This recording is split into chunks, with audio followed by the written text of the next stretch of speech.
Hi friends, இன்றைக்கி என்ன video பார்க்க போகிறோன்னா சூப்பரான ஆம்லெட் மீன் வச்சு ஒரு குழம்பு செய்ய போகிறோம் என்னோடய ஸ்டைலில். அது எப்படி செய்யலான்னு வீடியோக்குள்ளே போய் நம்ம பார்க்கலாம். தாராளமாக இருக்கட்டும், மீன் குழம்புக்கு நல்லாயிருக்கும். கொஞ்சமாக இல்லை வெந்தயம், கொஞ்சமாக நான் மெழுகு போட்டுக்கிறேன், கொஞ்சமாக சீரகம் போட்டுக்கிறேன், பூண்டு போட்டுக்கிறேன்,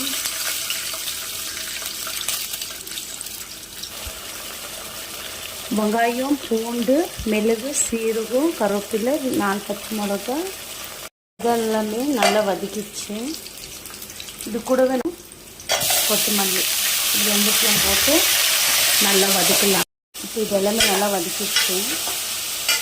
இப்போ இதை எடுத்து நம்ம பிளேட்டில் போட்டுடலாம். இது கூட மஞ்சத்தூள், தனியாத்தூள் 4 ஸ்பூனு, மிளகாத்தூள் 3 ஸ்பூனு, கொஞ்சம் மஞ்சத்தூள். ஸோ இதெல்லாமே நல்லா மிக்சியில் போட்டு இப்போ மிக்சியில் போட்டேன் ஃப்ரெண்ட்ஸ். இப்போ நான் ஒரு சின்ன லைம் சைஸ் புளி கரைச்சி வச்சுருக்கிறேன். இதையும் இதில் போட்டுடலாம். இப்போ இதை ஃபைன் பேஸ்ட்டாக அரைச்சிடலாம். இப்போ அதே கடாயில் ஃப்ரெண்ட்ஸ் நம்ம கொஞ்சம் எண்ணெய் போட்டுக்கலாம். இதில் வந்துட்டு வெங்காயம், பச்சை மிளகாய், கருவேப்பிலை, 4 பூண்டு. ஸோ இப்போ நல்லா வதக்கிக்கலாம். சும்மா கொஞ்சம்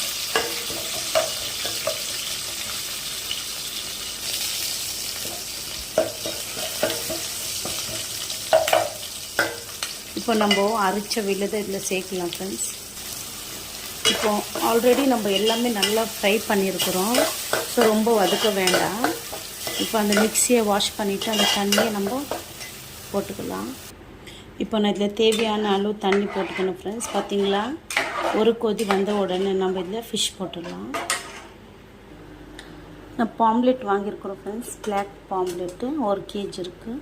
இப்போ இதை எடுத்து நம்ம போட்டுடலாம் குழம்புலையே. ஒன்றாவே கொதிக்கிட்டோம். அப்போ மசாலா அதெல்லாம் உள்ளே நல்லா இறங்க ஃப்ரெண்ட்ஸ். ஒரு கொதி வந்த உடனே ஆஃப் பண்ணிடலாம். உப்பு காரம் எல்லாமே கரெக்டாக இருக்குது. நல்லா கொதிக்குது ஃப்ரெண்ட்ஸ். இப்போ நம்ம ஆஃப் பண்ணிடலாம்.